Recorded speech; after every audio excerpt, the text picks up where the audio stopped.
Hello, my name is Bryce Tubbs. With me today is Kris McGuigan, and she's a president and founder at Professional Courage, where she's a speaker, coach, and career strategist who is really helping you live your brand with fearless authenticity. I cannot wait to dig into this conversation. Thank you so much for coming on the show today, Kris. Thank you for having me. Let me ask you this question.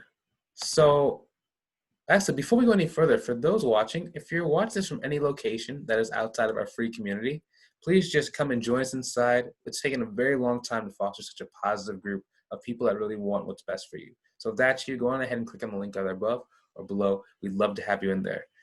Now, what was life like before you got into speaking and coaching and really being the strategist? And what was the catalyst that brought you into the space?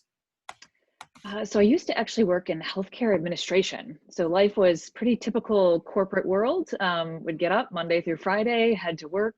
I managed a series of different departments around a lot of operational performance and customer service. And, really enjoyed the work that I was doing, but I didn't find it overly fulfilling. And so I found myself in this place where I was often giving advice to my colleagues and team members and friends. You have to really follow your passion. You have to pursue what's most meaningful to you, really make an impact. And there I was, like, returning to work every day just to get my nice safe paycheck from my nice safe office. So it was pretty typical, I guess.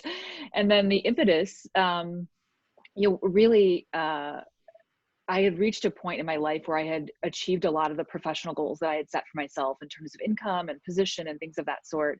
And again, found myself still not feeling totally fulfilled. And I had, at an earlier stage in my life, sort of discovered that what I really wanted to do was to become a professional speaker and, be an advocate and a coach for others. And I found myself reflecting and realized that had been a decade earlier that I had discovered that's what I really, really wanted to do, but hadn't done anything about it. And so I sort of stopped myself and decided that I didn't want to go another decade without pursuing my dream. And so decided it was time to finally quit that corporate job and start my own business. Yes. That's interesting. The tagline we were talking about, living your brand with fearless authenticity. Can you talk a little bit more about what that means, what that looks like? Sure, absolutely.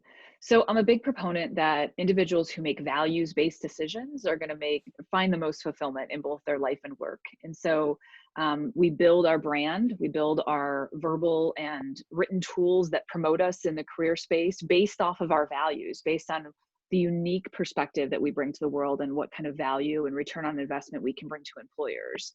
And so I think that even in situations where people identify what that was, like I did myself 10 years earlier, realizing that I had a passion for speaking and coaching, we still sometimes have some fear around actually manifesting that in our everyday lives. And so being able to step into that with courage and sort of seize the opportunity to harness the power of fear really allows us then to build and then live our best life.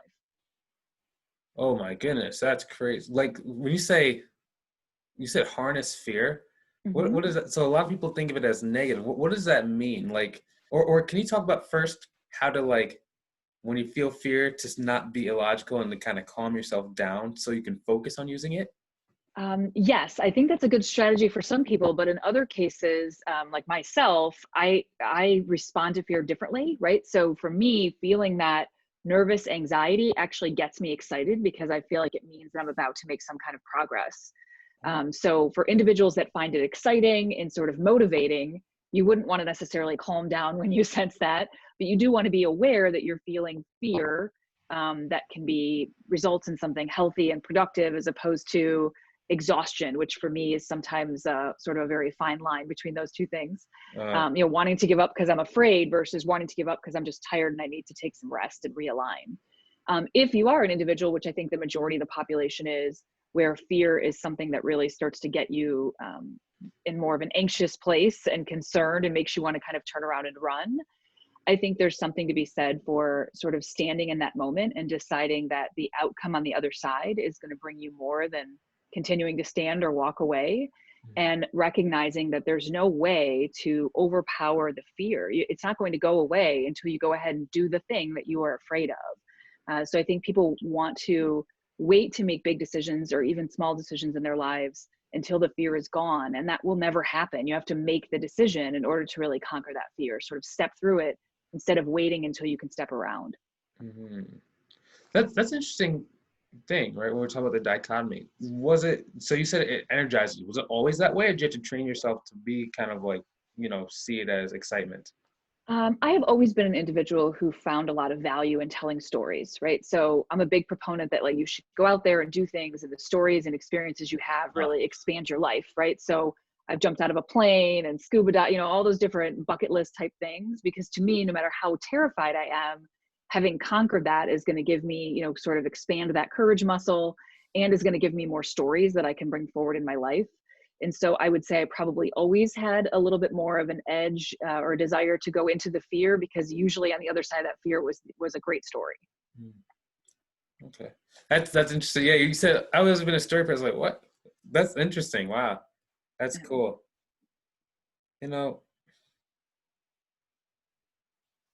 that's so for most of the population, right? When we're talking about, the fear going away, a lot of people still, even though they know it logically, sometimes they stop emotionally. Like oftentimes on discovery calls, I get that, where it's like Mhm. they'll just need a little bit more time. That's can you talk about what authenticity means? Like I think a lot of people misunderstand what it means. Sure. So I think authenticity is being your most genuine self. So it is still having respect and consideration for the people around you, but at that same time, being willing to just come to the table and say what you feel and present yourself as authentically as you possibly can. And so for many, I think we sort of sit in a place where deep down, or maybe even closer to the surface, we know what we truly want to be or say or how we want to conduct ourselves. But there's again sort of that cap of fear that is usually stopping us from doing so. And I think the better able you are to sort of label that fear and determine what it is a resistance of, the better able you are to kind of step up and make sure that you're always bringing your true self to the table. Nice. Let me ask you this question. So right now we're kind of in, a lot of us are in a quarantine state where either in quarantine or maybe they loosen some restrictions or they tighten it back up. Maybe what's Mhm. one of your biggest takeaways from the time with that, from the quarantine time? For me personally, it was definitely about resting and realigning. And so we had actually, our company, Professional Courage, has gone through a major expansion in February of this year. We expanded our staff, expanded our service offering, and then all of a sudden, COVID hit. And so I have two elementary age children at home. We're fostering a teenage daughter. And so very quickly, life had to sort of stop. And my initial plan of what this expansion would look like and what 2020 would bring changed drastically, as it did for so many. And so being able to take a step back and identifying that we weren't going to pursue the original plan, but that didn't mean that we couldn't pursue other things, was important.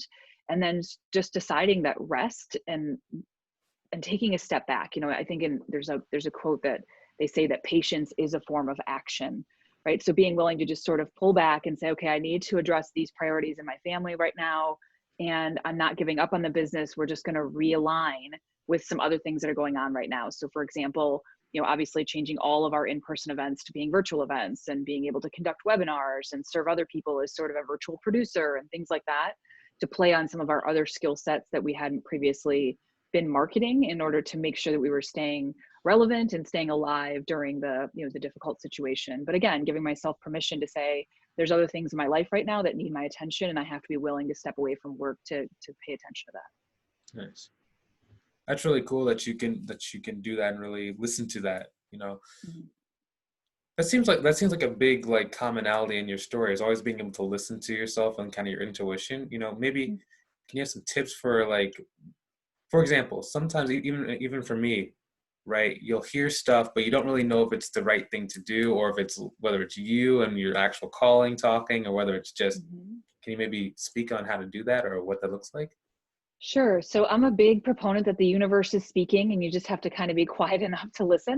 And so a couple of tips there. First of all, I've found that if I ignore the universe, or a higher being talking to me, sort of sending me in one direction or another, it will usually come back.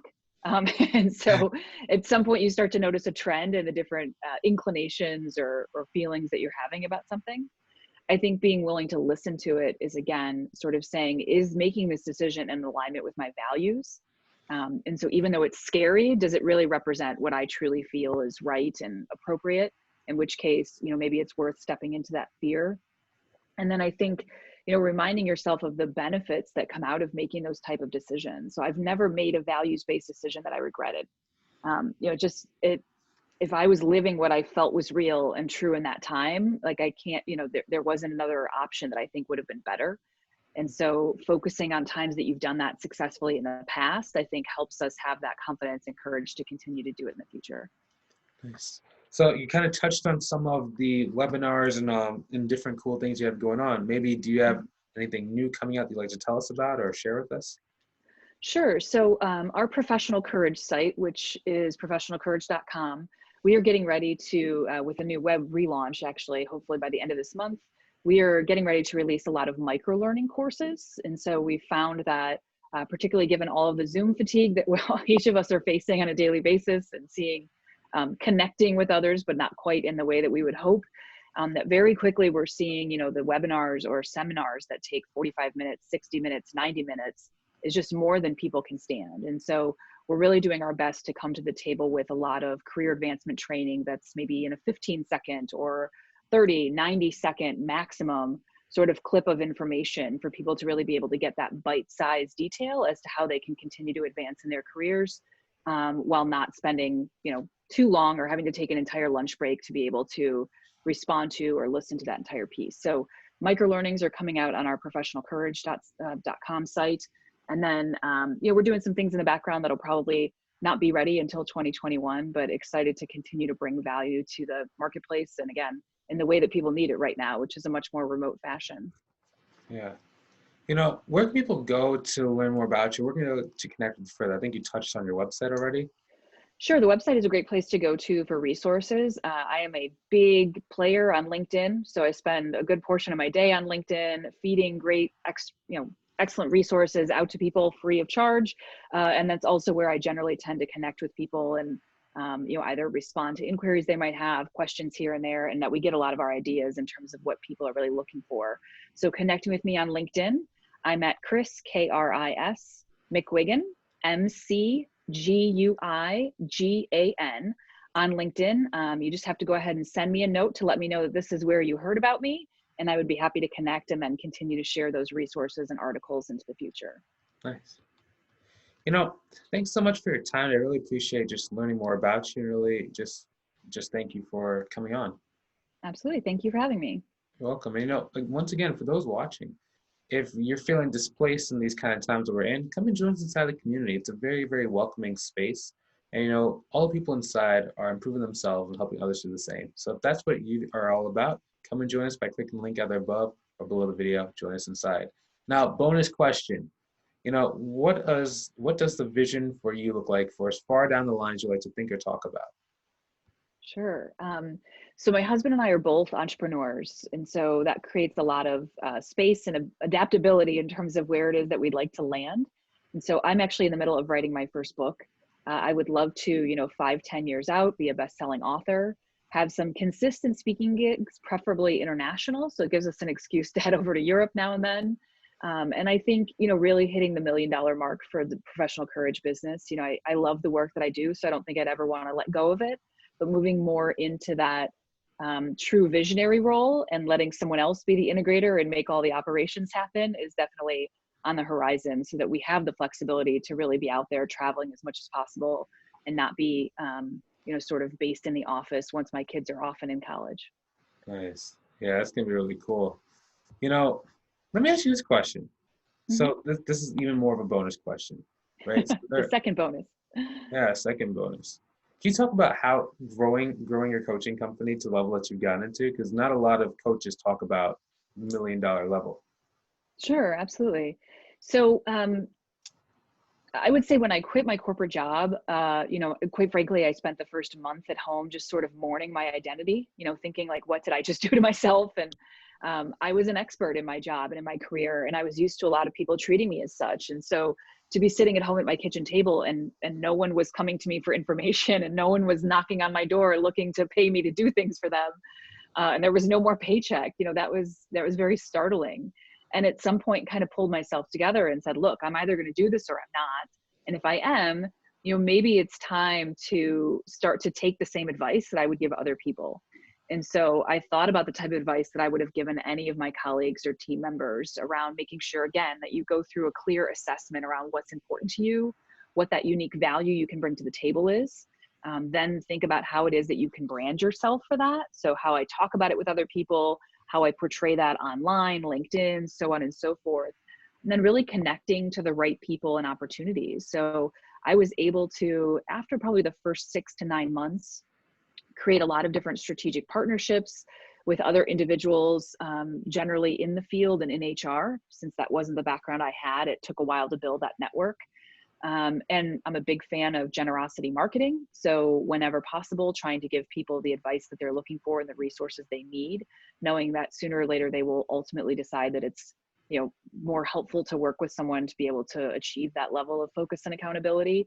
And then I myself started working with a coach and still work with that very same coach to this day. I think that if you believe strongly in the effect and benefit that you can have to other people, you have to sort of walk that talk. That's pretty cool, yeah.